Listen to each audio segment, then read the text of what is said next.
দক্ষিণ শালমৰাত যুৱ সমাজৰ উদ্যোগত বাল্য বিবাহ শিশু শ্ৰমিক আৰু ড্ৰাগছৰ বিৰুদ্ধে সজাগতা সভা অনুষ্ঠিত দক্ষিণ শালমৰা মহাবিদ্যালয়ৰ প্ৰেক্ষাগৃহত দক্ষিণ শালমৰা যুৱ সমাজৰ উদ্যোগত বাল্য বিবাহ শিশু শ্ৰমিক আৰু ড্ৰাগছৰ বিৰুদ্ধে সজাগতা সভা অনুষ্ঠিত হয় উক্ত সজাগতামূলক সভাত মুখ্য অতিথি হিচাপে উপস্থিত আছিল দক্ষিণ শালমৰা মহাবিদ্যালয়ৰ অধ্যক্ষ জয়নাল আবেদিন বিশিষ্ট অতিথি হিচাপে উপস্থিত আছিল দক্ষিণ শালমৰা আৰক্ষী থানাৰ ভাৰপ্ৰাপ্ত বিষয়া জে.এছ. খুচুমুক আজি অনুষ্ঠিত সজাগতামূলক সভাত মুখ্য অতিথিৰ লগতে বিশিষ্ট অতিথিসকলে ড্ৰাগছৰ বাল্য বিবাহ আৰু শিশু শ্ৰমিকৰ বিৰুদ্ধে ছাত্ৰ ছাত্ৰীসকলক উদ্দেশ্য কৰি গুৰুত্বপূৰ্ণ ভাষণ প্ৰদান কৰে নিউজ ডেস্ক ৰিপৰ্ট প্ৰতিদিন লাইভ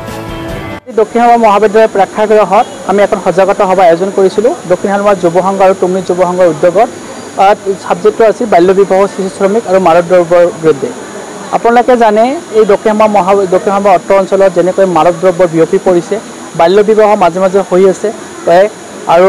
যিজন শিশু শ্ৰমিক যেনেকৈ চাট দোকানৰ পৰা আবদ্ধ কৰি যিমানখিনি চলি আছে তেওঁৰ বিৰুদ্ধে আমি দেখি আচৰিত খাই এখন সজাগতা সভা আয়োজন কৰোঁ যুৱ সংঘৰ উদ্যোগত আৰু এই যুৱ সংঘৰ উদ্যোগত আয়োজন কৰাত মুখ্য অতিথি হিচাপে উপস্থিত আছিল দক্ষিণ শালমৰা মহাবিদ্যালয়ৰ সন্মাননীয় অধ্যক্ষ জয়নাল আবেদিন ছাৰ ডাঙৰীয়া বিশিষ্ট অতিথি হিচাপে উপস্থিত আছিল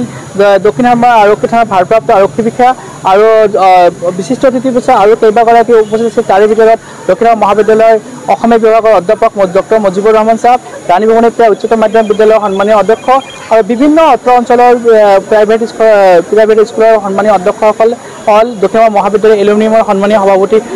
ধৰি বিভিন্নসকলে ইয়াত উপস্থিত থাকে ৰাইজ উপস্থিত থাকে আমি এই তিনিটা বিষয় আলোচনা কৰিলোঁ যে এই দক্ষিণ শালমৰাত কেনেকৈ আমি ড্ৰাগছৰ পৰা মুক্ত কৰিব পাৰোঁ আমি কেনেকৈ এই বাল্য বিবাহৰ পৰা মুক্ত হ'ব পাৰোঁ আমি কেনেকৈ অসামাজিক কাৰ্যকলাপৰ পৰা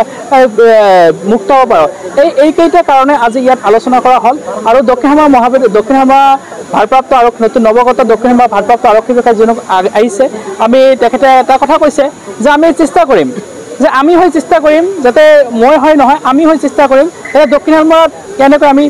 তেখেতে কথা আমাক প্ৰতিশ্ৰুতি দিছে যে আমি যিমান দিন আছোঁ ইয়াত ড্ৰাগছৰ বেহা আমি উৎখাত কৰিম আৰু বাল্য বিবাহ যাতে ইয়াত নহয় আমি উৎখাত কৰিম তাৰপিছত তেখেতে কৈছে যে শিশু শ্ৰমিক আমি বিভাগৰ যিটো শিশু শ্ৰমিক তেখেতক জনাম অতি সোনকালে এই তিনিটাৰ বিৰুদ্ধে আমি মাত মাতিম অনাগত দিনত দক্ষিণ শালমৰা অত্ৰ অঞ্চলত যাতে কোনো ধৰণৰ এই তিনিটা মানে বিয়পি নপৰে আৰু কেনেকৈ নিশ্চিত কৰিব পাৰোঁ তেখেতে প্ৰতিশ্ৰুতি দিয়ে আৰু তেখেতক আমি ৰাইজক এটাই মেছেজ দিম যে চাওক বৰ্তমান অসম চৰকাৰৰ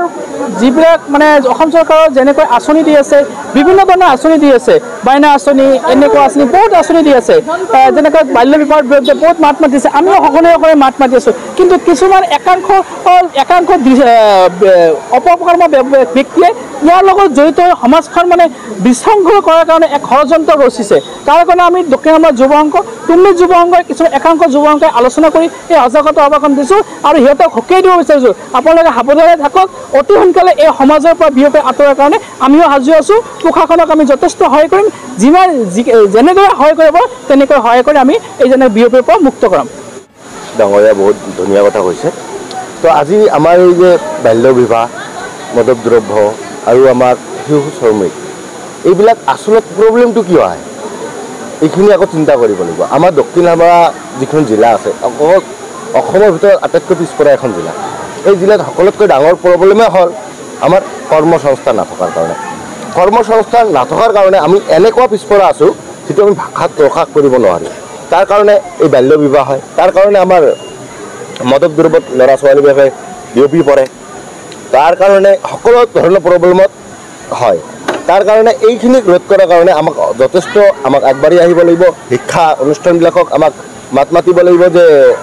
কেনেকৈ আমি জীৱনত আগবাঢ়ি যাব পাৰি কেনেকৈ আমাৰ জীৱনটোক সফল কৰিব পাৰি কেনেকৈ আমাৰ জীৱনটোক আগন্তুক দিনত আমি আগৰ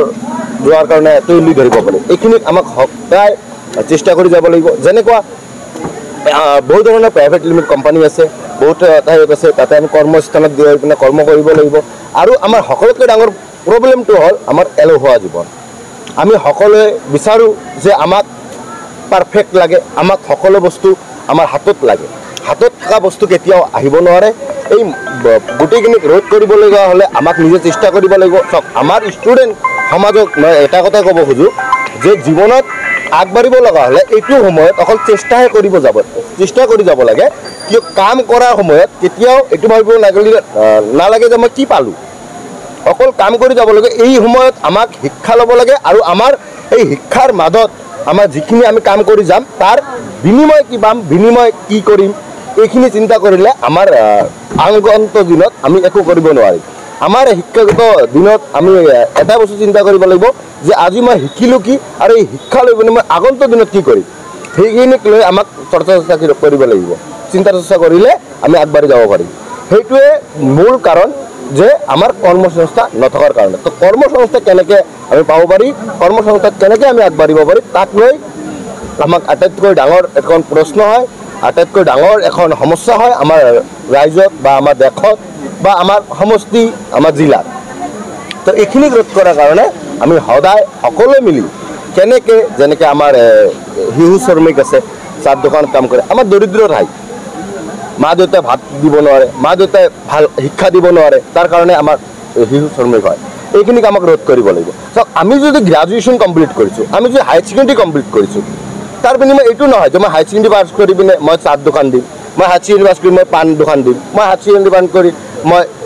গালামাল দোকান দিম। ইয়াক মই কাকো বেয়া বুলি কোৱা নাই, কৰিব পাৰে। বাট এজন বি এ পাছ কৰা ল'ৰা বা এজন গ্ৰেজুৱেশ্যন কৰা ল'ৰাৰ কাৰণে এইখিনি কাম চুইটেবল নহয়। তাৰ কাৰণে বেলেগ বহুত উপায় আছে। এইখিনি কামটো এজন মূৰ্খ মানুহ, অশিক্ষিত মানুহেও কৰিব পাৰে। এইখিনি কাম আমি কিয় বিচাৰি ল'ম? এইখিনি কাম কৰা আমাৰ কাৰণে ঠিক নহয় নহয়। আমি শিক্ষিত সমাজ, সদায় এটা চিন্তা কৰিব লাগে যে আমি নিজেও আগবাঢ়িব লাগিব আৰু আমাৰ 10জন ল'ৰা ছোৱালীক আমাৰ গাঁও বা অঞ্চলৰ ল'ৰা ছোৱালীক আমাক আগত লৈ যাব লাগিব। এইখিনি সদায় আমি যেতিয়া আমাৰ মাইণ্ডত ৰাখিম, আমি এইখিনিক মূৰত ৰাখি মানে আমি কথা